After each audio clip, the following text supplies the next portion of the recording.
Good morning mga anak, si Mommy Beats. Ngayong araw na to, tayo ay magluluto ng tahong. Ito ang ating tahong na nakalagay sa box. Kaya ngayon, lulutuin na natin siya. Pero bago lutuin, syempre naman, huhugasan muna natin yan. O ayan, malinis na ang ating tahong at igigisa na natin sa sibuyas, bawang, luya.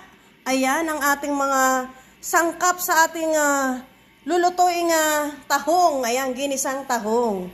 Ayan. At ayan, luto na ang ating bawang. Lalagyan na natin ang ating kamatis.